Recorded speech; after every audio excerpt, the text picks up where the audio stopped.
Assalamualaikum warahmatullahi wabarakatuh.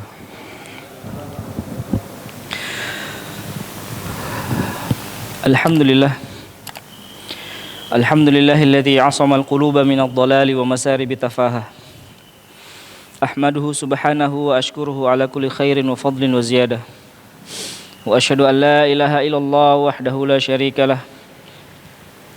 Qamara an-nufusa bil imani was sa'adah. Wa asyhadu an la ilaha illallah wahdahu la syarikalah.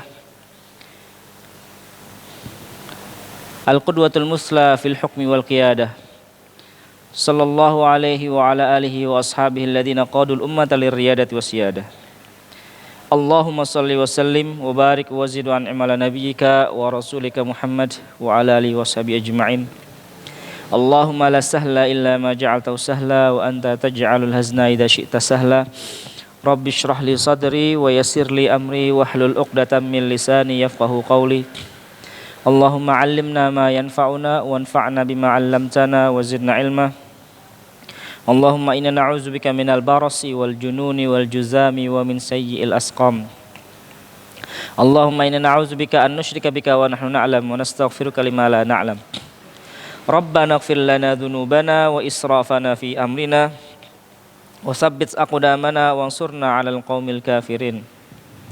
Allahumma inna nas'aluka imanan la yartad wa na'iman la yanfad wa murafaqata nabiyyika sallallahu alaihi wasallam fi 'ala jannatil khuld. Alhamdulillah, segala puji bagi Allah Rabb semesta alam, yang mana Allah telah memerintahkan kepada kita untuk terus bertakwa kepadanya. Takwa ini adalah bukti kita telah mensyukuri nikmat Allah. Barang siapa yang bersyukur kepada Allah, maka Allah akan terus menambahkan kepadanya nikmat.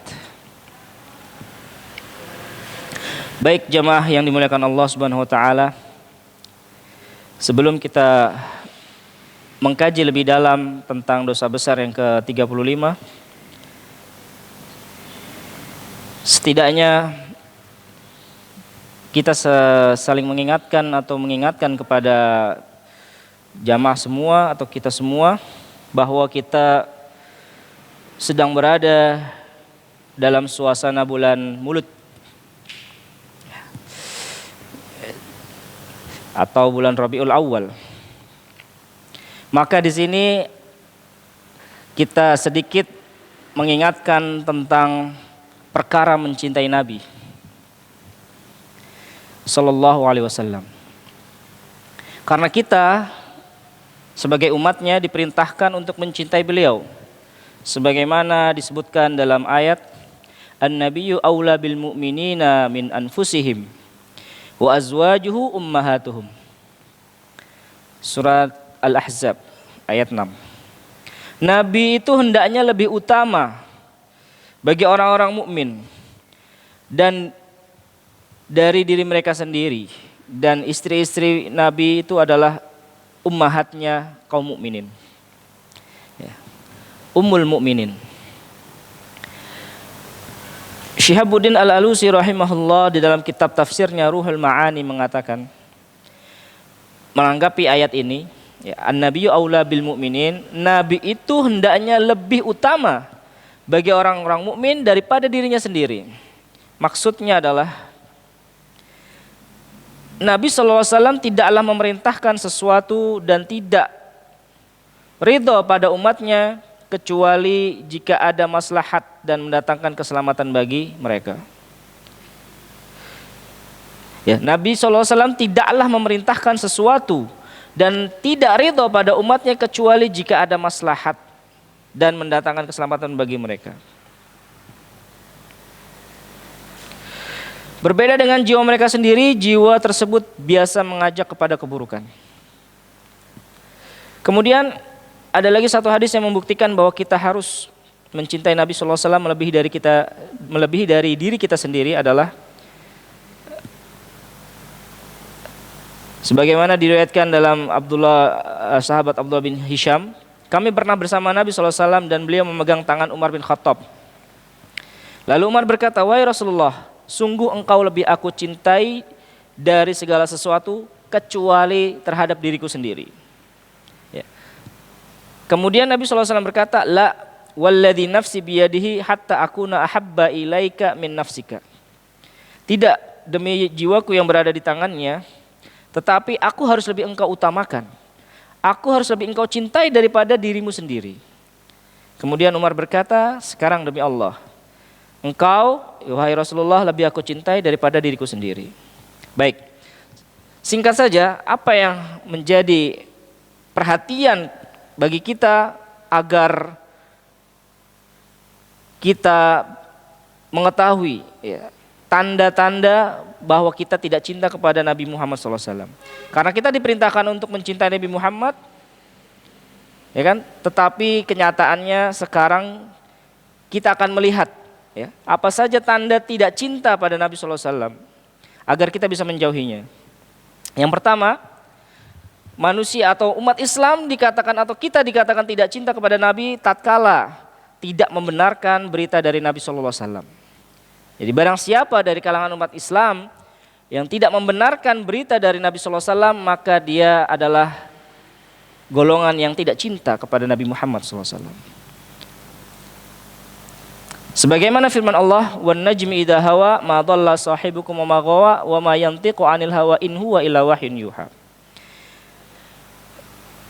Demi bintang ketika terbenam, wan najmi idza hawa. Ma dhalla sahibukum wa ma ghawa, dan kawanmu itu Muhammad tidaklah sesat dan tidak pula keliru. Wa ma yantiqu 'anil hawa, dan dia Muhammad tidaklah berbicara melalui menuruti kemauannya atau sesuai dengan hawa nafsunya, melainkan in huwa illa wahyun, melainkan ucapannya itu tidaklah ya, tiadalah hanya wahyu yang diwahyukan. Maka menanggapi firman ini berarti apapun yang menjadi berita daripada Nabi Muhammad SAW, tentunya kabar-kabar yang datang dari beliau yang sahih, ya, yang sabit, maka kita harus membenarkannya. Tatkala kita tidak membenarkan kabar yang datang dari beliau, maka kita dicap sebagai manusia yang tidak cinta kepada Nabi. Kemudian yang kedua, tanda diri kita tidak cinta kepada Nabi adalah malas untuk bersolawat kepadanya ketika namanya disebutkan. Dari Abu Hurairah radhiyallahu anhu, beliau bersabda, rogima anfu rojulin dzukirtu indahu falam yusolli alayya. Sungguh celaka orang yang ketika disebut namaku di sisinya, lantas ia tidak bersalawat kepadaku, ya, tidak bersalawat untukku. Di sini Ibnu Qayyim menyebutkan bahwa yang dimaksud dengan rogima anfin adalah doa yang jelek atau celaan, ya, celaka gitu ya. Maka orang yang meninggalkan sunnah tentu tidak didoakan jelek seperti itu. Jadi maksudnya ketika kita mendengar nama Nabi kita Muhammad sallallahu alaihi wasallam disebutkan, kemudian kita tidak lantas bersalawat kepadanya, maka ini bukti yang kedua bahwa ada sesuatu dalam diri kita bahwa kita belum dikatakan mencintai Nabi kita Muhammad sallallahu alaihi wasallam. Di dalam riwayat yang lain disebutkan al-bakhil alladzi man dzukirtu indahu falam yusalli alayya. Orang yang pelit itu adalah orang yang ketika disebut namaku di sisinya dia tidak bersalawat untukku. Ya. Kemudian yang ketiga, tanda bahwa manusia itu tidak cinta kepada Nabi adalah melakukan amalan yang tidak ada tuntunannya. Ketika ada umat dari Nabi kita Muhammad, ya, siapapun yang mengaku umatnya Nabi Muhammad, maka ketika melakukan amalan yang tidak ada tuntunannya berarti dia tidak cinta kepada Nabi. Pengakuannya bahwa dia cinta kepada Nabi hanya sebatas ucapan belaka. Baik. Qul in kuntum tuhibbunallaha fattabi'uni yuhibbukumullahu wa yaghfir lakum dzunubakum. Katakanlah, jika kamu benar-benar mencintai Allah, qul in kuntum tuhibbunallaha fattabi'uni, ikuti aku. Niscaya Allah mengasihi dan mengampuni dosa-dosamu. Yuhibbukumullah, mengasihi mencintaimu, wa yaghfir lakum dzunubakum, dan mengampuni dosa-dosamu. Di dalam riwayat yang lain Ibnu Mas'ud berkata, ittabi'u wa la tabtadi'u. Ikutilah petunjuk Nabi SAW dan janganlah kalian berbuat bid'ah. Faqad kufitum, karena sesungguhnya ajaran Nabi kita itu sudah cukup. Ya. Sudah cukup bagi kita. kullu bid'atin dhalalah. Kemudian lanjutannya, karena setiap bid'ah amalan yang tidak ada tuntunannya itu adalah sebuah kesesatan. Kemudian tanda bahwa kita tidak cinta kepada Nabi, ya, tanda tidak cinta kepada Nabi adalah mencela dan menjelek-jelekan sahabat Nabi, seperti yang dilakukan oleh orang-orang Syiah dengan mencaci Aisyah, Abu Bakar dan Umar. Kalau kita ingin disebut sebagai umat yang mencintai Nabi, maka kita hendaknya memperhatikan perkara-perkara ini. Ya. Tanda tidak cinta yang pertama tadi apa? Tidak membenarkan berita yang datang dari Nabi kita Muhammad. Kemudian tanda tidak cinta yang kedua adalah malas bersalawat ketika disebutkan nama Nabi kita Muhammad SAW. Kemudian yang ketiga, melakukan amalan yang tidak ada tuntunannya. Kemudian yang keempat, mencela dan menjelek-jelekkan sahabat Nabi seperti yang dilakukan oleh orang-orang Syiah. Ya, itulah beberapa poin yang harus kita perhatikan. Kalau kita memang merasa ya, mencintai Nabi kita, maka kita menghindari hal-hal yang sudah disebutkan tadi. Baik, sekarang kita masuk kepada pembahasan kita. Di antara tanda cinta kita kepada Nabi adalah melangsungkan pernikahan. Baik, ya, karena pernikahan ini adalah sebuah perintah dari Allah dan juga sebuah sunnah dari Rasulnya, yaitu Muhammad SAW. Baik.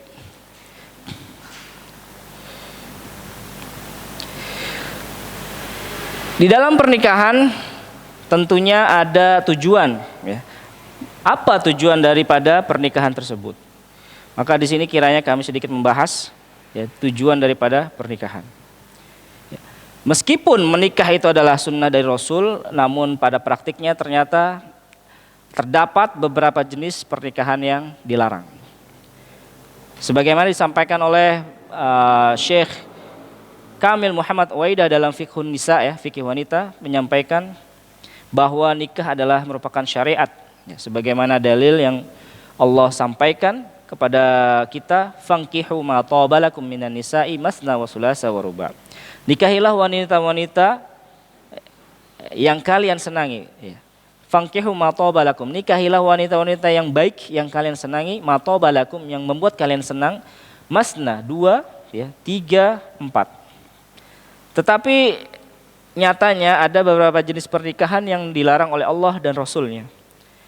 Di antara jenis pernikahan yang dilarang adalah sebagaimana yang akan kita bahas, yaitu nikah tahlil, ya. Secara syariat bahasanya adalah nikah tahlil atau al-muhallil wal muhallalah.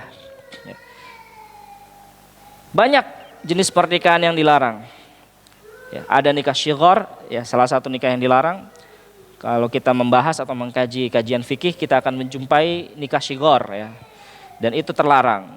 Nikah mut'ah salah satunya juga itu terlarang. Menikahi wanita yang masih dalam masa iddah juga dilarang. Kemudian menikah melangsungkan pernikahan ketika dalam kondisi ihram juga itu dilarang. Dan salah satu yang lainnya adalah nikah tahlil, pernikahan tahlil. Baik.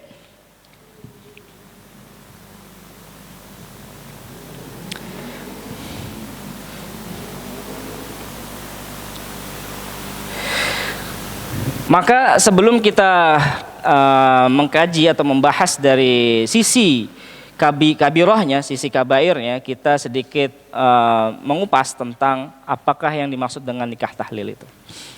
Ya. Nikah tahlil atau nikah dalam rangka menghalalkan. Baik.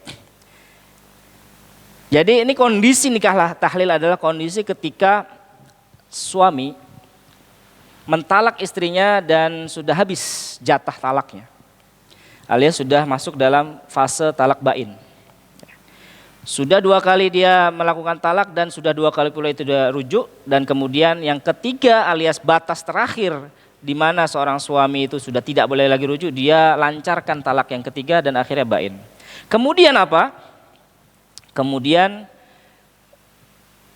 ternyata suami pertama ini ternyata masih memiliki banyak pertimbangan, ya mungkin dia masih cinta dengan istrinya, yang mantan istrinya yang sudah ditalak, atau dia berpikir dengan keadaan-keadaan lain, mungkin berpikir dengan keadaan anaknya dan sebagainya. Akhirnya dia berniat untuk kembali lagi, ya, kepada istrinya, tetapi secara syariat tidak boleh langsung, tidak bisa langsung untuk kembali rujuk kepada mantan istrinya yang sudah ditalak 3. Karena syariat sudah memberikan aturan ketika seorang suami mentalak istrinya dengan talak yang sudah 3 kali, maka dia hanya bisa kembali kepada mantan istrinya dengan catatan istrinya sudah menikah kembali dengan laki-laki lain, kemudian pisah ya, dengan pernikahan yang wajar. Ya, pernikahan yang wajar, pernikahan yang memang sudah cukup syarat dan rukunnya, pernikahan yang sah, bukan pernikahan yang dalam rangka membuat siasat. Ya. Nah, nikah tahlil ini adalah salah satu bentuk siasat. Ya, nikah tahlil ini adalah salah satu bentuk siasat. Baik, kita bahas. Oke. Kita ulangi lagi, jika suami ini sudah menjatuhkan talak yang ketiga kalinya, maka istrinya sudah haram, ya, sudah menjadi haram baginya.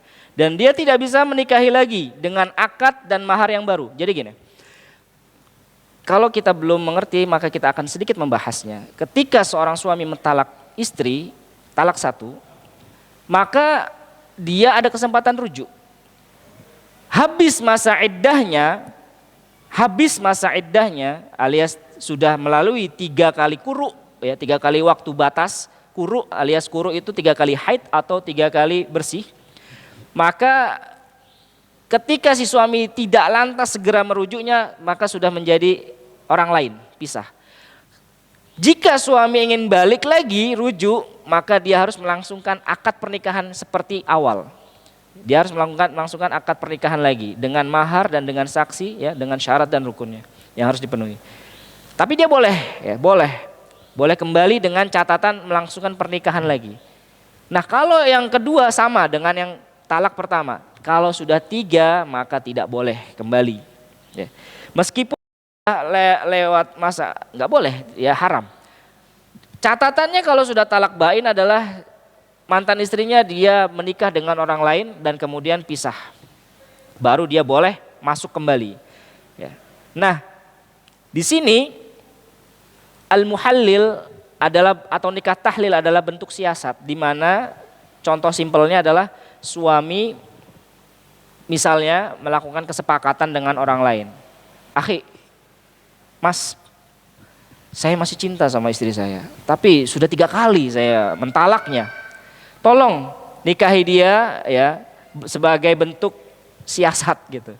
Nanti kalau sudah nikah, ya kan, ceraikan nanti biar saya bisa balik lagi. Nah, ini siasat seperti ini tidak boleh. Tidak boleh dalam Islam, dan ini adalah bentuk dosa besar. Di sini dikatakan sebagai bentuk dosa besar karena ada unsur laknat di dalamnya. Baik.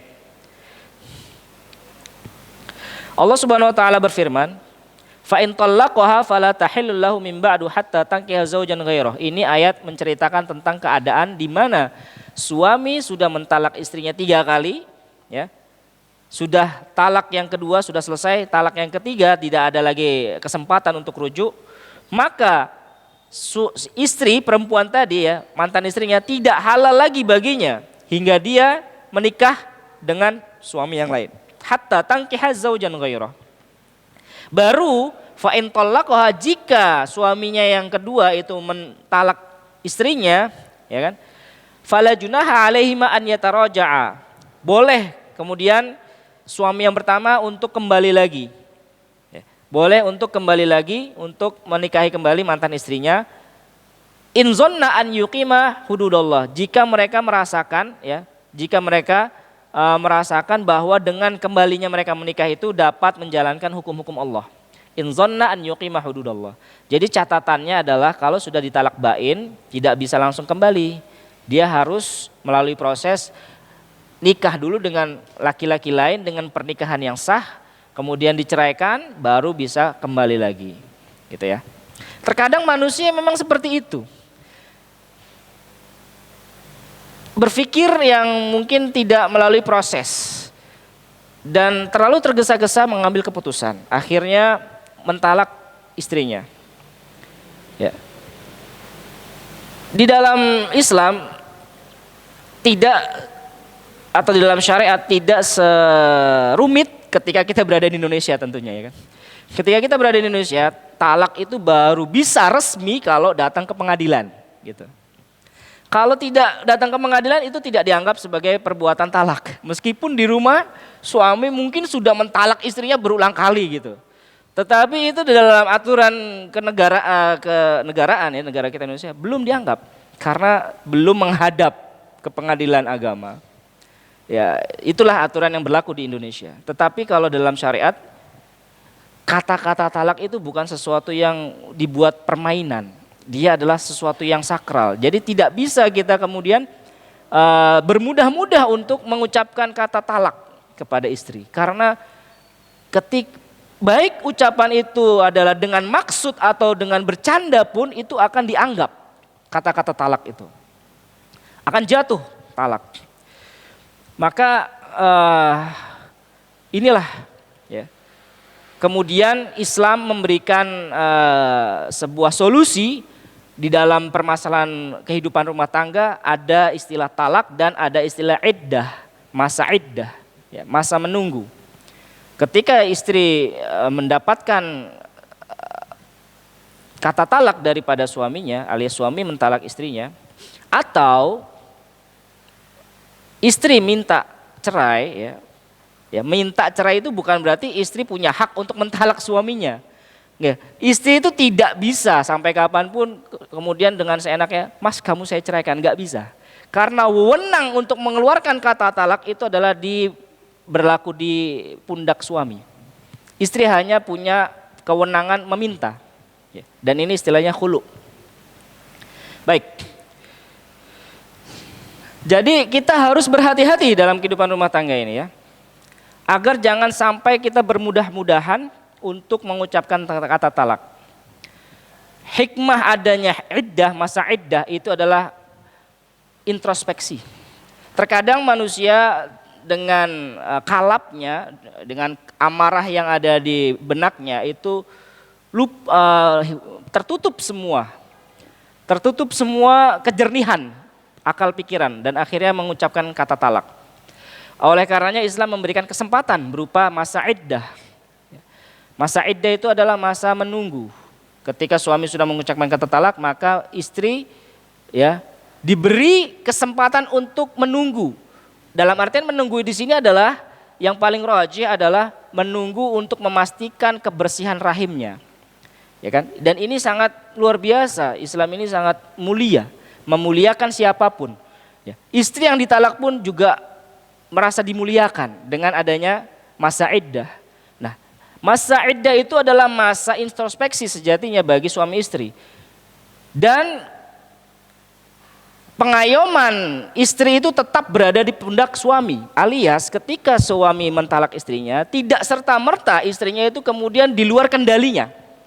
Tetap suami memiliki kendali dalam artian menafkahinya, hidup serumah. Ya. Tetap hidup serumah. Tetap hidup serumah meskipun pada kenyataannya mungkin tidak satu kamar, ya kan? Namanya lagi marahan, ya kan? Lagi ditalak. Tetapi dia harus tetap berada di rumah suaminya untuk saling mengintrospeksi. Terkadang butuh waktu sehari 2 hari dan masa iddah itulah masa waktu yang dibutuhkan untuk sama-sama saling introspeksi dan sama-sama saling melihat. Istri melihat keadaan rahimnya bersih, ya atau ada isinya. Gitu. Maka melalui masa iddah ini kemudian ada kesempatan untuk rujuk kembali. Ya, setelah introspeksi kemudian suami merasa baiknya kita rujuk saja atau masalah ini sebenarnya tidak besar, tetapi amarahlah waktu itu yang mengendalikannya, akhirnya rujuk. Nah itu konsep daripada tolak dan rujuk, iddah dan rujuk. 2 kali kesempatan Allah berikan. Ketika talak pertama terjadi dan rujuk, kemudian 2 ditalak dan rujuk lagi, dan yang ketiga sudah tidak ada kesempatan untuk rujuk lagi, dan itu dinamakan dengan talak bain. Nah, kaitannya dengan ini adalah pernikahan yang dilarang, yaitu nikah tahlil, nikah untuk mensiasati. Ya. Salah satu di antara bentuk pernikahan yang dilarang dalam Islam. Baik. Di sini ada hadis yang menceritakan dari Aisyah radhiyallahu anha inna Rifa'atal Qurazi tazawwaja imratan tsumma talaqaha talqata tsalisah. Rifa'ah Al-Qurazi ini seorang laki-laki ya, seorang sahabi. Rifa'ah Al-Qurazi telah menikahi seorang wanita. Tazawwaja imratan, menikahi seorang wanita.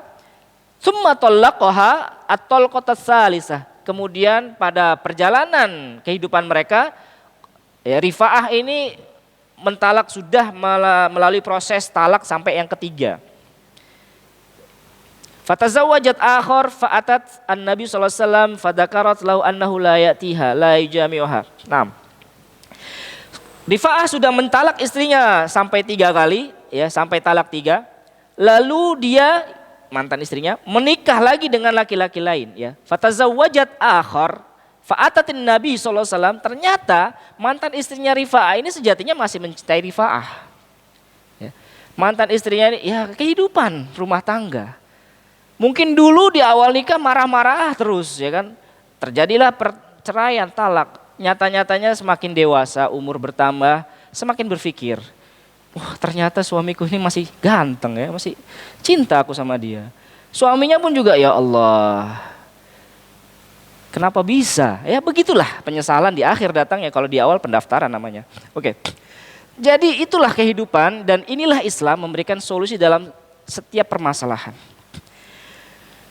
Mantan istrinya Rifa'ah ini kemudian menghadap Nabi SAW seraya menyebutkan, Nabi, ya, aku sudah menikah lagi dengan orang lain, tetapi suamiku yang baru ini belum mensetubuhiku, gitu. Ya. Bahwa dia belum mensetubuhinya, maksudnya belum melakukan hubungan suami istri. Kemudian wa fahima Rasul, di sini Rasul paham dengan bahasa isyarat. Ya. Maksudnya ini istrinya, ini mantan istrinya masih sayang ya, masih suka gitu dengan Rifa'ah. Maka Rasulullah SAW memahami bahwa dia ingin kembali lagi kepada Rifa'ah. Fafahima Rasulullah SAW annaha turidu an ta'uda li Rifa'ah. Jadi ketika sudah ditalak 3, bain kan otomatis kan nggak bisa balik. Nah, si Rifa'ah ini sudah nikah dengan orang lain. Tetapi mungkin ya karena masih ada rasa cinta sama Rifa'ah, dia masih menjaga. Ya, nggak mau digauli gitu kan. Ya, namanya cinta itu kita nggak susah ya, kata-kata ini sesuatu yang tidak bisa direka-reka gitu. Akhirnya mendatangi Nabi dengan maksud ada solusi ya, solusi untuk masalahnya dia. Tetapi Rasul pun kemudian mengatakan, "La, nggak bisa." Ya. Nggak bisa hanya dengan kamu sudah menikah tapi belum melakukan hubungan suami istri kemudian minta cerai, nggak bisa. Nggak bisa. Seharusnya kalau kamu memang ingin kembali, kamu tidak hanya sekedar menikah tetapi kamu juga harus melakukan hubungan suami istri dulu.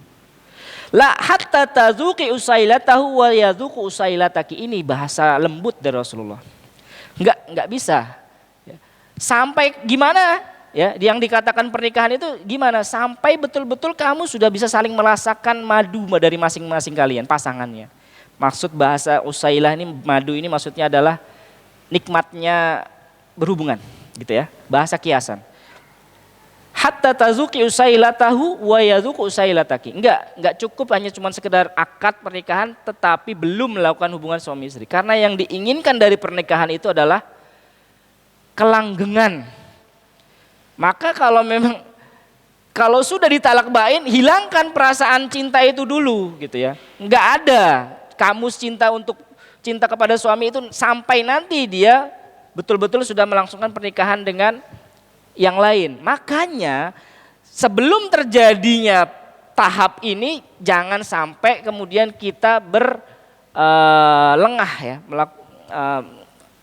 istilahnya terlalu bermudah-mudah dengan atau terlalu cepat mengambil keputusan. Ya, dalam rumah tangga itu kita betul-betul harus memiliki filter yang kuat. Dalam artian suami terutama sebagai pemegang kunci daripada kata talak itu, dia harus memiliki level kesabaran yang luar biasa. Karena kuncinya ada di suami. Karena perceraian itu hanya bisa terjadi melalui lisan suami. Maka seorang suami di sini dia harus memiliki level kesabaran yang luar biasa, di mana yang namanya rumah tangga itu pasti ada ya, permasalahan yang datang silih berganti. Sebagaimana kita menaik kapal pasti ada saja ombak yang menerjang. Ya. Yang harus kita perhatikan sebagai nahkoda kapal adalah ketika ombak itu menerjang tidak lantas kita loncat dari kapal. Kita bagaimana? Seharusnya seorang nahkoda itu dia siap dengan situasinya. Dia harus bisa memperkirakan bagaimana ketika ombak ini segitu besarnya apa yang harus saya lakukan gitu. Enggak kemudian loncat dari kapal gitu kan. Wes penumpangnya nih, mana nahkodanya gitu. Enggak ada ini nahkodanya ini. Begitulah seharusnya kita sebagai seorang lelaki dalam menyikapi permasalahan rumah tangga adalah dengan berpikir, bukan dengan kemudian menyerah gitu ya. Baik. Jadi di sini ya. Kemudian nah, ini tadi sudah kita ada satu peristiwa resmi yang terjadi di zaman Rasul di mana Rifa'ah tadi menikahi seorang wanita dan mentalak sampai sudah batas limitnya yang ketiga, tetapi nyatanya mantan istrinya tetap masih ingin kembali kepada suaminya. Maka tidak bisa hanya dengan melangsungkan pernikahan, tetapi sampai betul-betul bisa melakukan hubungan yang selayaknya suami istri.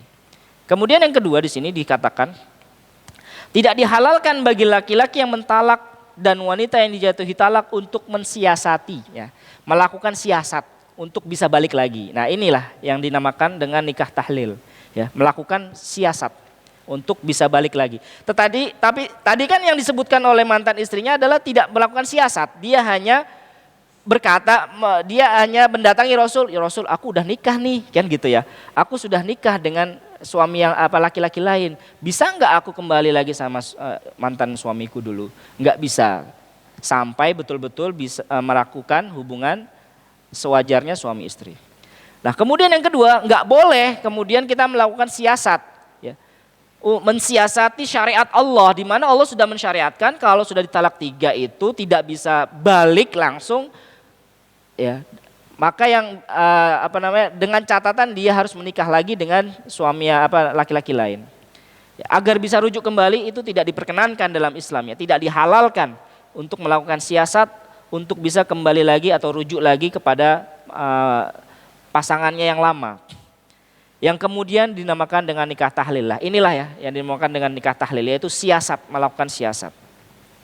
Nikah untuk menghalalkan kembali, itu nikah tahlil. Jadi maksudnya nikah tahlil maksudnya adalah nikah untuk menghalalkan kembali. Ya, jadi maksud daripada nikah tahlil adalah nikah untuk menghalalkan kembali. Ya, contohnya nih, contoh akadnya, gambaran akadnya daripada nikah tahlil di sini ada beberapa, ada 2 yang paling gamblang, yang paling kelihatan.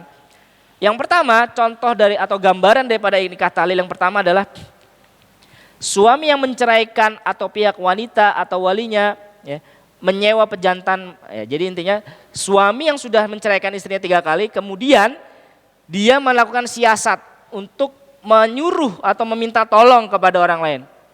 Gitu ya, tolong dong nikahin mantan istriku. Aku ternyata khilaf, ya. Aku ternyata masih cinta sama dia. Aku ingin balik lagi sama dia. Tolong nikahin dong mantan istriku, ya. Jadi ada siasat di situ. Ya, ada siasat di situ. Dan itu tidak boleh. Atau wali daripada perempuan itu yang melakukan siasat. Ya kan? Setelah mungkin mantan istrinya balik ke orang tuanya, dia cerita dan bla bla bla bla, ternyata walinya sangat mendukung. Aduh, sebaiknya memang kalian itu tidak bercerai, ya, sebaiknya kalian itu rujuk sajalah, gitu kan. Rujuk saja. Akhirnya walinya yang melakukan kesepakatan, ya, untuk menyewa, ya, bahasanya menyewa pejantan. Karena hadis disebutkan at-taisil musta'ar, bahasanya pejantan yang disewakan, gitu ya, pejantan yang disewakan, ya, dengan harga tertentu, ya dibayar gitu. Tak bayar kamu ya sekian misalnya untuk menikahi mantan istriku, kemudian kamu ceraikan, ya. Nah, agar aku bisa kembali, nah gitu. Melakukan siasat yang pertama seperti itu. Ya, catatannya memang harus jima ya. Catatannya memang harus jima karena Rasul tadi sudah mengatakan nggak boleh hanya sekedar menikah tetapi belum jima, harus berjima, melakukan hubungan suami istri. Sampai kamu wahai istri Rifa'ah merasakan madu daripada suamimu dan suamimu juga merasakan madu daripada dirimu. Hatta tazuqi usailatahu wa yadzuqu usailataki. Baik, gambaran yang kedua daripada nikah tahlil, gambarannya adalah ada seseorang laki-laki yang menikahi wanita yang telah diceraikan oleh suami sebelumnya tanpa ada kesepakatan. Oke, katakanlah masalah ini mengundang empati banyak orang gitu ya kan. Tanpa ada kesepakatan tiba-tiba ada orang yang maju seperti ingin berbuat baik gitu. Seperti ingin berbuat kebajikan tetapi dalam kenyataannya niat dia untuk melakukan kebajikan itu tidak pada tempatnya.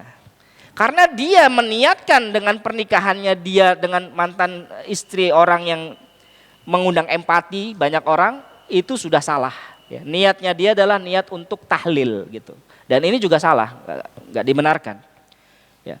Jadi apapun kondisi rumah tangga orang itu, ya kalau sudah talak 3 maka sudah bain.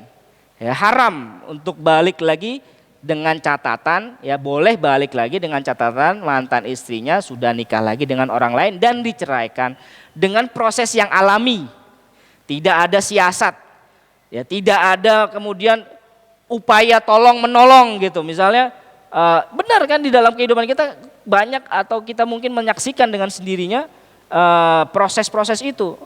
Wah sayang sekali ya ini rumah tangganya ini harus berakhir sampai di sini gitu kan. Sudah 3 kali talak, aku tak coba nolong dialah gitu. Ya aku maju untuk menikahi mantan istrinya dengan harapan kemudian tak ceraikan biar bisa balik lagi ya. Ini tidak dibenarkan ya. Jadi yang kedua gambarannya adalah ada seorang laki-laki yang menikahi wanita yang telah diceraikan oleh suami sebelumnya tanpa ada kesepakatan tertentu ya dengan seseorang. Tapi tujuannya, niatnya adalah untuk menghalalkan suami pertamanya. Ya ini sama saja. Niatnya itu dalam pikiran dia mungkin baik. Tetapi di mata Allah itu salah. Ini tidak sesuai dan ini sama saja ya mensiasati Allah ya kan. Sedangkan Allah sudah menyatakan nikah yang kedua dengan suami yang lain itu laki-laki lain itu dengan nikah yang proses yang wajar. Proses yang nikah yang betul-betul di situ dengan tujuan membangun rumah tangga, menciptakan keturunan yang baik. Tapi kalau misalnya qadarullahnya kemudian suami meninggal, ya sudah dan itu proses alami. Kemudian akhirnya mantan suami pertama minta balik lagi, nggak masalah gitu. Tetapi kalau yang dalam niat untuk tahlil ya, niat untuk tahlil meskipun suaminya itu nggak tahu atau wanitanya juga nggak tahu, mantan istri juga nggak tahu, tiba-tiba kok ada orang masuk nikah gitu ya. Mereka nggak tahu maksud tujuan si laki-laki ini, tetapi laki-laki ini punya maksud atau niat untuk menghalalkan kembali, ya kan? Maka tidak boleh juga. Ya. Nah, akad nikah tahlil tersebut akad yang diharamkan dan tidak sah. Pelakunya berhak untuk mendapatkan laknat karena dosanya adalah mendapatkan laknat. Ketika dosa itu mengandung unsur laknat maka sudah menjadi dosa besar. Dosa itu kalau sudah ada unsur laknatnya dia sudah berubah menjadi dosa besar dan nyatanya masuk dalam urutan dosa-dosa besar dan sekarang urutan yang ke-35. Baik. Al-Hafidz Ibnu Hajar berkata ya, bahwa hadis yang di atas tadi ya hadis riwayat Nasai tadi yang belum. Ada hadis dari Abdullah bin Mas'ud yang Abdullah bin Mas'ud rahimahullah berkata, la'ana Rasulullah sallallahu alaihi wasallam al-muhallil wal muhallallah. Nah ini. La'ana Rasulullah sallallahu alaihi wasallam al-muhallil wal muhallallah.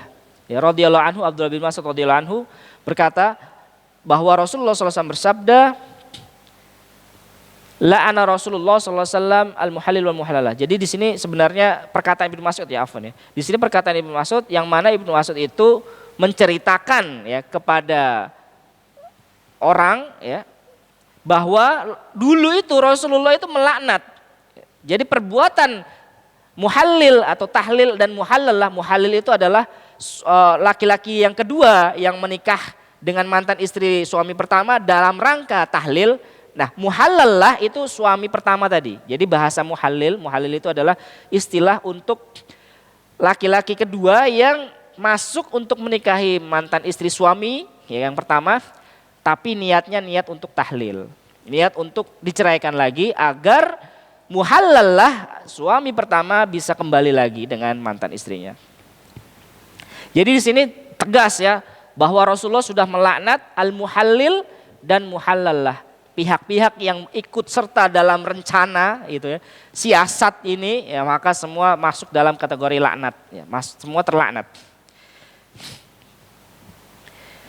Kemudian Al-Hafidz Ibnu Hajar berkata ini hadisnya sahih ya. Kemudian Ibnu Qayyim rahimahullah berkata pelaknatan Rasulullah SAW kepada keduanya yaitu muhallil dan muhallalah ya, bisa jadi merupakan kabar dari Allah bahwa Allah melaknat keduanya atau merupakan doa Nabi.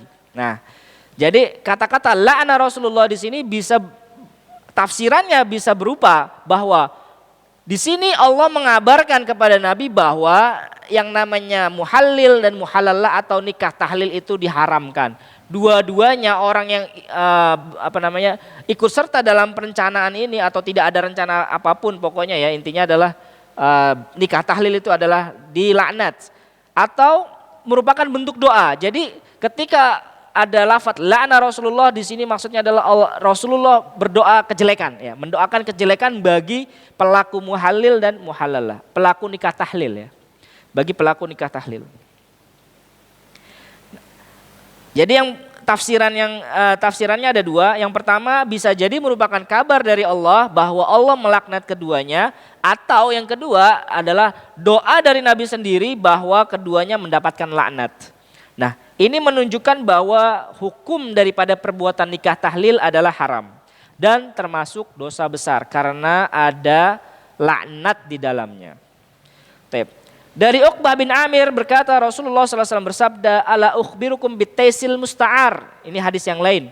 Istilah nikah tahlil itu di dalam hadis yang lain dengan bahasa taisil musta'ar. Ya. Maukah kalian aku kabarkan tentang taisil musta'ar? Apa itu taisil musta'ar? Ya, pejantan yang dipinjamkan, ya, yang disewakan. Jadi Rasulullah ini bercerita kepada para sahabatnya, mengabarkan, maukah kalian aku kabarkan tentang taisil musta'ar? Para sahabat kemudian bertanya-tanya, apa maksud dari taisil musta'ar? Pejantan yang disewakan. Kemudian para sahabat berkata, oh kami mau tahu, maksudnya kami mau tahu apa yang dimaksud dengan taisil musta'ar. Ya Rasulullah. Kemudian beliau bersabda, dia itu yang namanya taisil musta'ar adalah al-muhallil. Ya. Jadi yang namanya taisil musta'ar dalam istilah Rasul di sini adalah al-muhallil. Jadi orang yang berupaya untuk menghalalkan kembali mantan suaminya biar bisa ketemu dengan mantan istrinya ya. Jadi biar bisa kembali rukun lagi, tapi caranya dia mungkin niatnya adalah niat kebaikan gitu kan, niat kebajikan, tetapi tidak pada tempatnya. Justru laknat yang akan dia akan dapat laknat di situ. Ya. Jadi di sini kata Rasulullah taisil musta'ar ya, pejantan yang disewakan adalah al-muhallil. Kemudian Rasulullah SAW melanjutkan la'anallahu al-muhallil dan muhallalah. La'anallahu al-muhallil wal muhallalah. Allah melaknat yang namanya muhallil dan juga muhallallahunya juga dilaknat. Ya, Allah melaknat laki-laki yang menghalalkan ya agar suami yang pertama bisa kembali lagi, dan yang dihalalkan suami lama. Jadi muhallil itu suami baru, muhallalah suami lama gitu aja ya. Muhallil suami baru, muhallalah suami lamanya.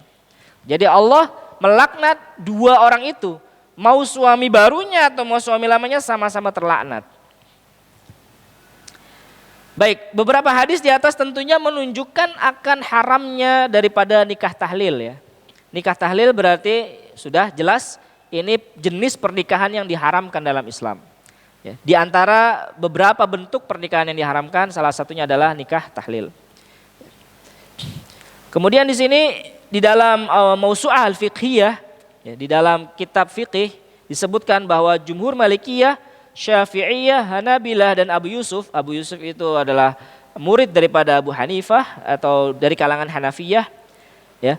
Mereka bersepakat tentang rusaknya atau tidak sah pernikahan ini, ya. Pernikahan yang didasari atas niat tahlil, gitu ya. Atau syarat, melakukan pensyaratan atau oke, tidak ada syarat tetapi pelakunya punya niat. Nah, sama saja. Misalnya pernikahan yang dengan didasari syarat, misalnya dari awal sudah disyaratkan. Wanitanya mungkin melakukan perjanjian dengan orang lain, suami barunya, Mas, ya, nanti kalau sudah nikah kamu ceraikan aku ya, biar aku bisa balik. Nah, itu persyaratan seperti itu ya. Atau persyaratannya ketika akad nikah, atau niat, ya, niat daripada muhalilnya misalnya.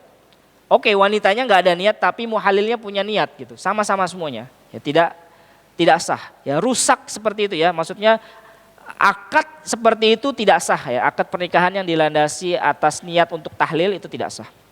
Berdasarkan beberapa hadis yang sudah disebutkan tadi ya, berdasarkan hadis-hadis yang sudah disebutkan, maka kesimpulannya adalah jumhur ulama ya, kalangan Malikiyah, kemudian Syafi'iyah, Hanabilah, kemudian Abu Yusuf dari Hanafiyah bersepakat untuk mengatakan rusak ya, akad pernikahan seperti ini. Di samping juga karena nikah tahlil berarti pernikahan sementara. Nah, ya, jadi ada unsur strategi, siasat pernikahan itu pada dasarnya adalah sebuah akad untuk melakukan keberlangsungan nggak cuma waktu tertentu.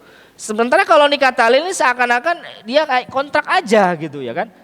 Ya, meskipun dia tidak sama dengan mut'ah, tetapi dia sepertinya sama, ya kan? Kalau sudah nanti berhubungan, kamu ceraikan saya, kan sama saja ada waktu yang dibatasi, dan ini merusak syarat syah pernikahan. Syarat syah pernikahan adalah kelanggengan. Kita nikah itu dalam rangka membangun rumah tangga yang langgeng, bukan dalam rangka sesaat aja gitu. Maka di sini bentuk kerusakannya adalah karena adanya waktu yang dibatasi gitu kan. Ya. Karena nikah tahlil adalah berarti pernikahan sementara pada waktu tertentu. Syarat adanya waktu tertentu inilah yang menjadikannya rusak, tidak sah. Ya. Ada syarat keberlangsungan nikahnya cuma pada waktu tertentu sampai batas tertentu. Nah, ini yang menjadikan pernikahan itu rusak karena menghilangkan tujuan daripada pernikahan. Syarat daripada pernikahan itu sudah rusak, yaitu kelanggengan. Nah, kelanggengan inilah inti daripada pernikahan, syarat daripada pernikahan, tujuan daripada pernikahan. Nah, karena adanya syarat ini maka rusak gitu. Dan selama pernikahan tersebut tidak sah, maka meskipun dilakukan tetap tidak bisa menghalalkan. Ya karena ya oke, dia tetap memaksakan pernikahan itu terjadi, tetap tidak sah gitu kan. Ya tidak bisa menghalalkan. Kalau tidak bisa menghalalkan, apa jadinya gitu? Apa akibatnya? Kalau niat awalnya untuk tahlil berarti tidak bisa saling menghalalkan, alias ketika nanti dia berhubungan suami istri pun itu menjadi sebuah perzinaan. Dia menjadi sebuah perzinaan karena tidak halal di awalnya pernikahan itu gitu. Pernikahan itu tidak halal di awal karena ada unsur-unsur tadi, unsur-unsur siasat, unsur-unsur niat untuk menghalalkan. Kalau dipaksakan pun ya kan akan tetap tambah rusak lagi, dan makanya di sini dikatakan tadi. Hal ini dikuatkan oleh perkataan Umar radhiyallahu anhu, wallahi la utiya bi muhallil wa muhallallahu illa rajamtuha. Ya. Demi Allah kata Umar, tidaklah aku dihadirkan di hadapanku dua muhallil dan muhalallah ya. Tidaklah dihadirkan di hadapanku laki-laki yang menghalalkan suami baru ya, muhallil dan muhalallah dihadirkan ke hadapanku suami baru dalam rangka tahlil dan suami lamanya ya, agar bisa dihalalkan kembali dengan mantan istrinya, kecuali akan aku rajam itu dua orang itu sekalian, kata Umar. Ya, kecuali aku akan merajam mereka keduanya. Jadi ini bentuk perbuatan yang sejatinya ini adalah kebatilan, kerusakan. Kok syariat disiasatin? Kan gitu aja intinya ya kan. Kok mereka ini kok mengakali Allah gitu, mensiasati Allah. Ini suatu bentuk kejahatan dalam Islam, dalam syariat gitu. Syekh Abdul Aziz bin Baz di sini kemudian berkomentar menanggapi nikah tahlil ya. Kata beliau, ini adalah seburuk-buruk ya, seburuk-buruk kebatilan dan sebesar-besarnya kerusakan. Jadi yang namanya nikah tahlil itu menurut komentar dari atau anggapan atau pendapat daripada Abdullah bin Baz, Syekh Abdullah bin Baz adalah seburuk-buruk perbuatan ya, dan sebesar-besarnya kerusakan. Catatannya di sini, pelakunya ya, baik yang muhallil atau yang muhallalah dikategorikan sebagai pezina. Ya kan, pezina. Muhallilnya sudah selesai urusannya, ya kan, dengan mantan istrinya, oke, masuk yang lama. Sama-sama berarti kan zina semuanya. Kenapa? Karena syariat tidak menghalalkan, kok dia memaksakan gitu loh. Sesuatu yang tidak dihalalkan syariat kemudian dipaksakan, maka tidak akan menjadi halal. Sama saja zina itu. Gitu ya. Sama saja ketika misalnya ada masalah misalnya wanita yang menikah dengan calon suaminya tetapi tidak mendapatkan ridho atau tidak melalui wali, tidak ada walinya. Ya, nikah lari lah bahasanya, nikah apa lari ya kan? Nikah apa? Minggat apa bahasa itu? Dibawa lari, kemudian dia nikah di KUA dengan wali hakim. Padahal walinya tanpa sepengetahuan atau tanpa sepersetujuan dari wali perempuan, dan ini dikategorikan sebagai perzinaan ini. Walinya nggak ngizinin loh, ya. Maka harusnya gimana dong? Ya harusnya minta izin. Kalau memang nggak boleh, cari yang lain lah. Kok susah amat gitu kan? Atau bagaimana caranya meluluhkan ridho, mendapatkan hati daripada wali yang perempuan. Intinya wali di situ perannya penting. Sama seperti ini tadi ya kan, karena dia masuk dalam kategori syarat ya. Syarat dalam nikah itu salah satunya ada walinya gitu. Ketika sama saja syarat dalam pernikahan tidak ada yang namanya syarat nikah tahlil, kemudian kok diada-adakan syarat itu, sama saja tidak sah gitu loh. Kan nikah tahlil ini kan syarat di luar syarat. Syarat dalam pernikahan itu tidak masuk dalam list daftarnya, itu nikah tahlil, nggak ada. Kok diada-adakan? Ini logika simpelnya sama aja kayak gini. Syarat sholat itu adalah masuk waktu sholat misalnya. Tapi kok ada orang sholat di luar waktunya? Itu sama saja orang itu mengadakan syarat yang bukan syaratnya. Orang kalau sholat sebelum masuk waktu sholat itu dianggap tidak sah. Sholatnya rusak, batal. Dia disuruh untuk diulang lagi. Mas, ulang lagi mas. Kok bisa? Saya kan udah sholat. Mas, syarat sholat salah satunya adalah masuk waktu dulu mas. Kok Anda sholat kok belum waktunya udah sholat? Mungkin banyak terjadi ya kan di masyarakat. Ya. Lama banget nunggu maghrib ya. Lama banget nunggu asar. Jam 2 udah sholat asar. Allahu Akbar. Kamu itu sholat itu ya seenaknya sendiri kah gitu kan, padahal udah ada tata caranya, syaratnya ada, rukunnya ada. Contoh lain yang membatalkan sholat alias sholatnya tidak sah seperti dia meninggalkan rukun sholatnya. Contoh yang nyata, orang sholat meninggalkan rukun sholat itu tidak tumak ninah, gitu aja. Orang kalau sholatnya tidak tumak ninah itu sama aja batal sholatnya. Kalau batal berarti dia kewajiban untuk sholat itu masih ada di pundaknya, belum lepas. Belum lepas, perintah sholat itu masih ada. Dan dia disuruh untuk mengulangi. Makanya ketika kita melakukan aktivitas ibadah apapun, kita jangan asal-asalan. Kita perhatikan syarat dan rukunnya, itu yang paling penting, syarat sama rukun. Karena syarat itu harus kita hadirkan sebelum proses ibadahnya. Sedangkan rukun itu adalah pada saat ibadahnya. Pernikahan, ya kita kembali lagi, salah satu syaratnya ada wali, ada jelas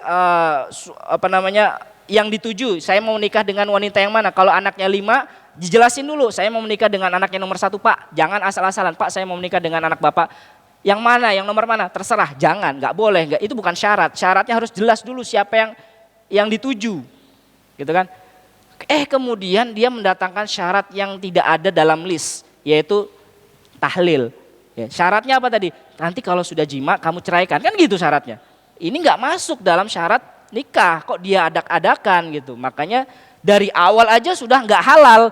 Makanya di sini ya Umar dengan tegas mengatakan, seandainya ada 2 orang itu muhalil sama muhalallah di hadapan kepadaku, aku rajam itu orang 2 itu. Sama aja kayak zina gitu kan.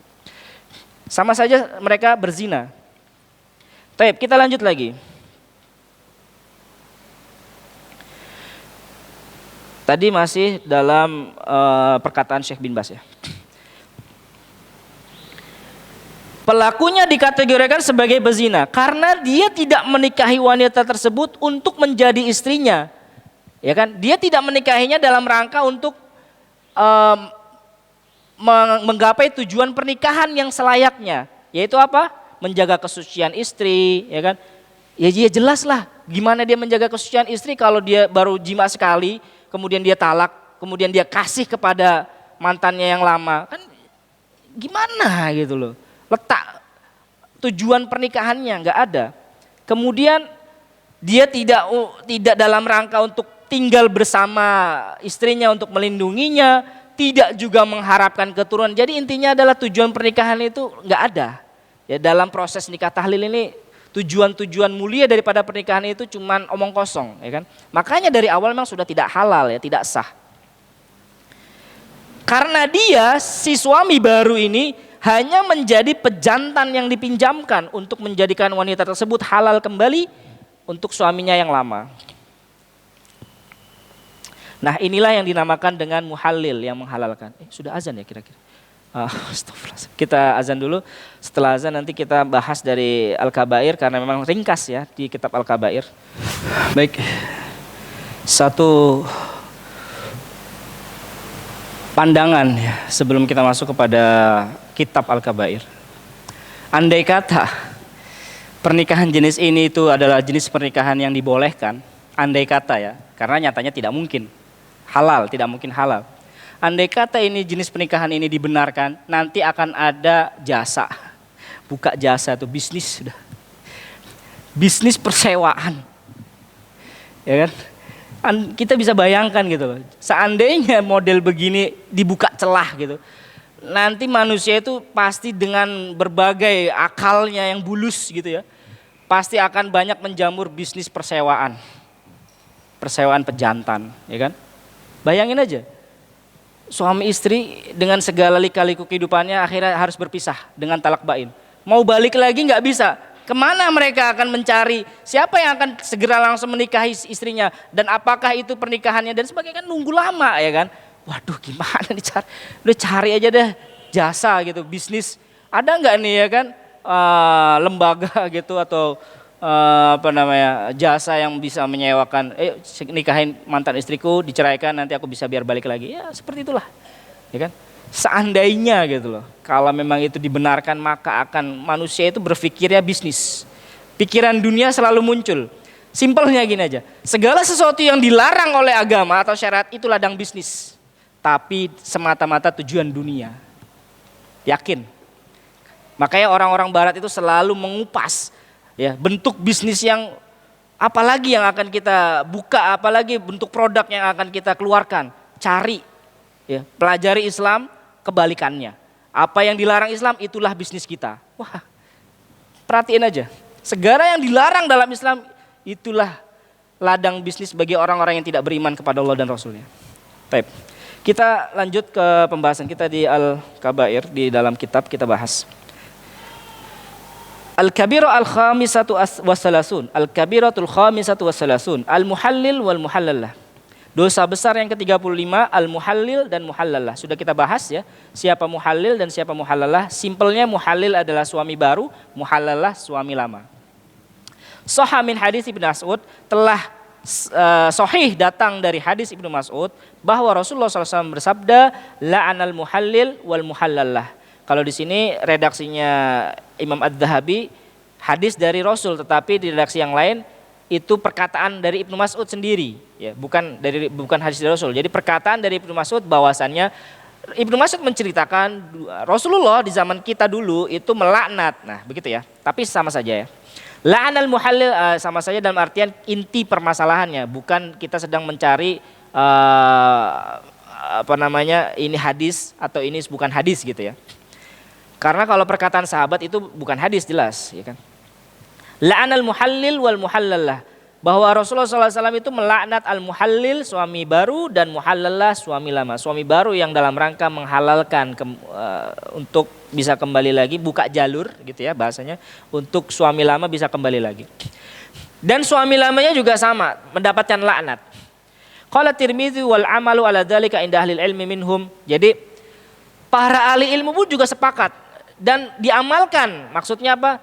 Para ahli ilmu di sini Umar bin Khattab, Utsman bin Affan, ya, para khalifah Abdullah bin Umar, ya, sepakat tentang menjalankan hadis ini, bahwasannya yang namanya muhallil dan muhallalah itu tidak dibenarkan gitu. Atau nikah tahlil bahasanya. Ya, bahasa syariatnya nikah tahlil. Pelakunya muhallil dan muhallalah. Warwahul Imam Ahmad fi Musnadi wa Nasa'i fi Sunani aidan bi isnadin sahih wa an Ibnu Abbas, dan di dalam riwayat Imam Ahmad juga di dalam Musnad Imam Ahmad dan di dalam Sunan An-Nasa'i, ya, dengan sanad yang sahih dari Ibnu Abbas radhiyallahu anhuma qol suila Rasulullah sallallahu alaihi wasallam anil muhallil. Suatu ketika Ibnu Abbas itu suatu ketika Rasulullah ditanya tentang muhallil, ya, tentang muhallil, faqol, ya, maka Rasulullah bersabda la, tidak, illa nikaha rogbatin. Tidak. Yang namanya pernikahan itu harus dengan nikah yang atas dasar cinta, bukan paksaan, bukan rekayasa, bukan kepura-puraan. Illa nikah rogbatin, kecuali dengan nikah yang benar, ya, baru kemudian diceraikan tanpa ada tendensi apapun, pressure apapun, intinya dia nikah yang wajar, kemudian diceraikan, selesai urusannya, baru suami lama masuk lagi, boleh. Ya, illa nikah rogbatin la nikah dulsah. Ya, yang betul itu nikah yang betul atas dasar cinta, bukan atas dasar kepura-puraan, kata Rasul. La nikah dulsatin walastiza bi kitabillah, dan tidak ada unsur memainkan, ya kan, ayat-ayat Allah, memainkan firman Allah, merekayasa firman Allah. Ya, mensiasati jadinya sama saya. Allah kok disiasati, ya kan? Hatta yazuqul usailah, kata Rasulullah. Sampai betul-betul menikmati madunya, ya, berhubungan suami istri. Wa an Uqbah bin Amir qol, dari Uqbah bin Amir dia berkata Rasulullah SAW bersabda ala ukhbirukum bitaisil musta'ar. Ini hadis yang sudah disampaikan dan disampaikan di sini juga di dalam kitab Al-Kabair. Maukah kalian aku kabarkan tentang yang namanya taisil musta'ar, pejantan yang disewakan, ya, musta'ar itu disewa, ya, menyewa. Qalu bala ya Rasulullah, ya Rasulullah. Huwal muhallil, yang namanya taisil musta'ar itu adalah muhallil, ya. La'anallahul muhallil wal muhallallah, Allah melaknat yang namanya muhallil dan juga muhallallah.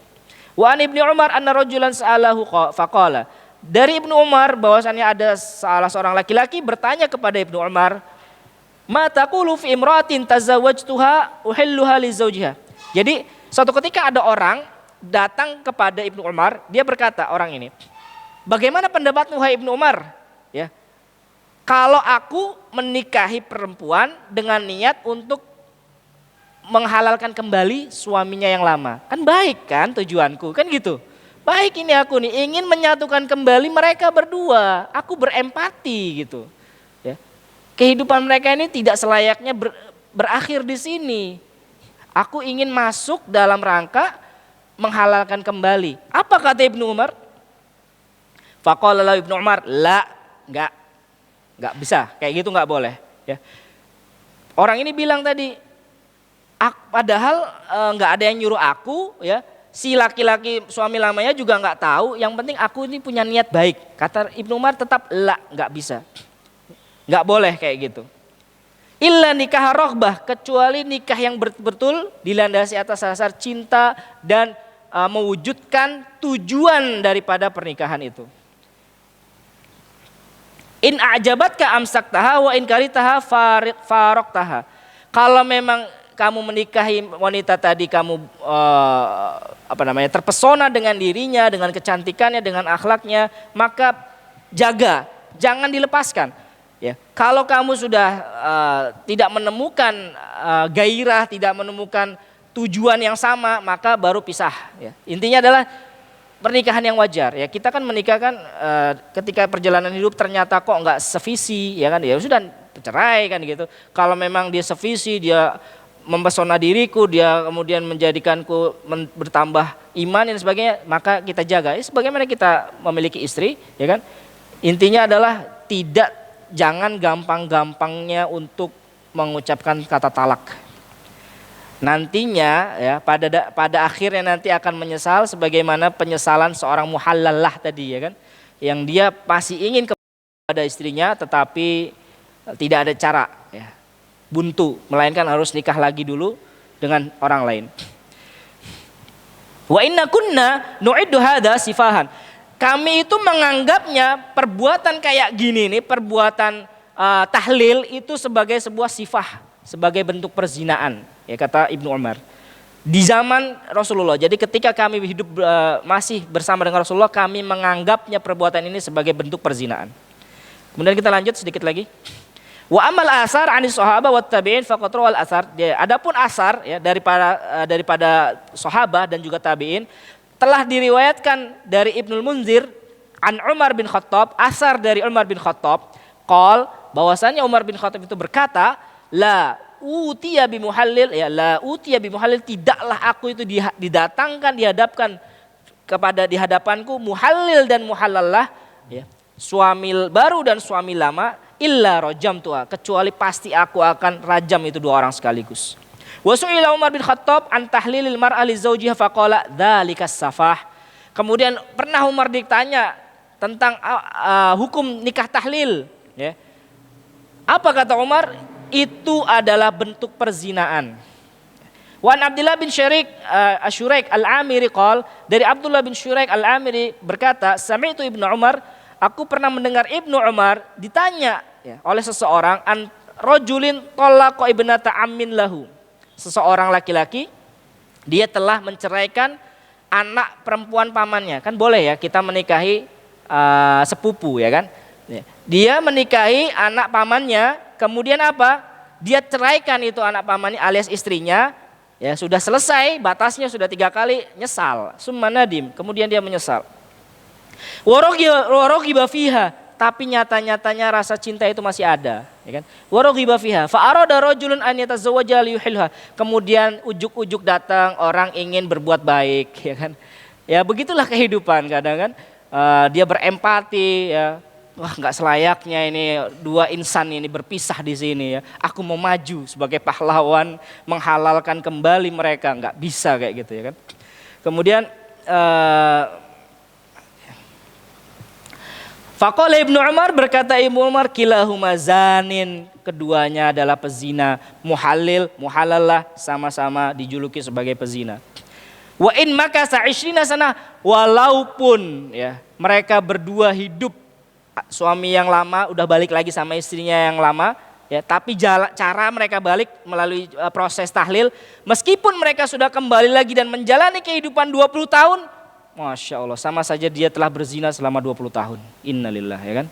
Jadi proses-proses kehidupan itu nggak bisa disiasati. Syariat itu tidak ada kata siasat di dalamnya. Apalagi kalau sudah Allah yang memutuskan, kok kita mensiasati hukum Allah, ya kan? Nggak bisa. Wa an Ibnu Abbas radhiyallahu anhu, dan dari Ibnu Abbas radhiyallahu anhu, annahu sa'alahu rajulun, pernah bertanya kepadanya seorang laki-laki, faqala ibnu ammi talaqa imratahu. Ya, dia cerita laki-laki ini Ibnu Abbas, anak pamanku alias sepupuku, dia telah menceraikan istrinya, ya, 3 kali, kemudian nyesal. Faqala ibnu ammi, kemudian Ibnu Abbas berkata apa? Kasih tahu sepupumu, anak pamanmu alias sepupu kan? Kasih tahu sepupumu itu dia telah berbuat maksiat. Jadi bahasa atau istilah Ibnu Abbas bagi orang yang tergesa-gesa mengambil keputusan dengan mentalak 3 kali, maksudnya sudah selesai batasan talaknya, itu sama saja dengan berbuat maksiat. Ya, laki-laki kok gampang sekali mengeluarkan kata talak, ini bukan laki-laki. Ya kan? Laki-laki itu tidaklah mengatakan kata talak melainkan sudah pada puncaknya. Ya kan? Puncak di mana laki-laki dia harus mengeluarkan senjata terakhirnya, itu talak. Kalau laki-laki gampang mengeluarkan senjata itu bukan laki-laki. Ya. Laki-laki dia itu punya tuntutan memiliki kesabaran 2 kali daripada perempuan. Baru ada permasalahan sedikit sudah terbawa arus daripada perkataan istrinya, gampang aja ditalak nanti. Ya. Udahlah ceraikan aku mas, enggak. Ya, kuat dia. Tidak semudah itu istriku. Masya Allah, ya kan. Intinya sebenarnya itu kehidupan kita itu ketika ada masalah segera cairkan, segera bercanda lagi. Selesai sebenarnya urusan itu. Ya. Jadi intinya sebenarnya dalam kehidupan kita itu seharusnya kita juga memiliki beberapa bahan-bahan candaan ya dengan istri agar masalah itu menjadi cair lah begitu ya. Ingat, perceraian itu adalah suatu perbuatan maksiat, tetapi dia solusi. Ya. Dia adalah sebuah solusi tapi sekaligus perbuatan maksiat. Kata Ibnu Abbas di sini, katakan ya, kasih tahu anak pamanmu atau sepupumu itu, dia telah bermaksiat dengan Tuhannya. Akhirnya apa? Akhirnya Allah jadikan dia menyesal dengan perbuatannya dia. Ya, mengambil keputusan tergesa-gesa sampai akhirnya batas tolak habis 3 kali. Ya, fa'andamahu atau asyaiton. Sejatinya ketika suami itu gampang atau mengeluarkan kata talak, itu dia telah menuruti bisikan syaitan. Ya, sejatinya seperti itulah kenyataannya. Dia telah menuruti, mentaati bisikan syaitan. Falam yaj'allahu makhraja. Akhirnya kalau udah mentok 3 kali, mikir baru, mentok nih nggak bisa rujuk, ya kan?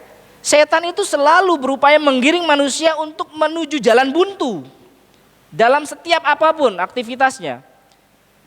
Ya kan? Kisahnya banyak. Kisah rahib yang diperdaya syaitan ketika dititipi perempuan, adik daripada saudara laki-laki 3 pergi perang, dititipin perempuan, adiknya laki-laki, adiknya perempuan untuk dijaga oleh rahib. Awal-awalnya akhirnya sampai pada terjadi perzinaan, diperdaya terus sampai terjadi pembunuhan, anaknya dibunuh, ya perempuannya ikut dibunuh. Mentoknya akhirnya apa? Ketika sudah diadili di pengadilan, akhirnya dia diputuskan untuk dihukum gantung. Mentok sudah, syaitonnya datang lagi terakhir. Jadi kafir lah ya kan, tak bantu nanti jalan keluar. Nyata-nyatanya nggak ada jalan keluar, mentok. Jadi sebelum perceraian itu sudah sampai pada yang ketiga, maka kita harus berpikir terlebih dahulu, jangan sampai menyesal kemudian. Ibrahim An-Nakha'i berkata, "Idza kana niyatu ahadits salata zaujul awal aw zaujul akhir awil mar'at tahlil fa nikahul akhir." Jadi intinya adalah 3 orang ini ya, mau suami yang baru, suami lama atau wanitanya, semua misalnya punya siasat untuk membuat siasat, sama saja ya, tidak disahkan, tidak akan menjadi halal itu nikah seperti itu. Ya, alhamdulillah kita sudah mengakhiri pembahasan kita. Sebelum kita akhiri, di sini saya akan tutup dengan satu footnote yang terakhir, ya, melalui perkataan Syekh bin Baz tadi yang terakhir. Jadi di sini kata Syekh bin Baz, tidak ada perbedaan tentang haram dan tidak sahnya nikah tahlil. Ya. Baik syaratnya itu disebutkan pada saat akad nikah atau kesepakatan itu telah terjadi sebelumnya. Jadi ada kesepakatan sebelum nikah atau pada saat pernikahan terjadi kesepakatan, ya, terjadi pensyaratan, atau suami baru telah berniat. Nggak ada kesepakatan tetapi suami yang baru ini berniat, ya tadi berempati gitu kan, ya, sama saja, ya, semua ini masuk dalam kategori siasat tahlil, ya, tidak ada perbedaan tentang keharamannya dan tidak ada perbedaan tentang tidak sahnya nikah tahlil. Maka sekali lagi semua itu merupakan bentuk nikah yang diharamkan. Baik.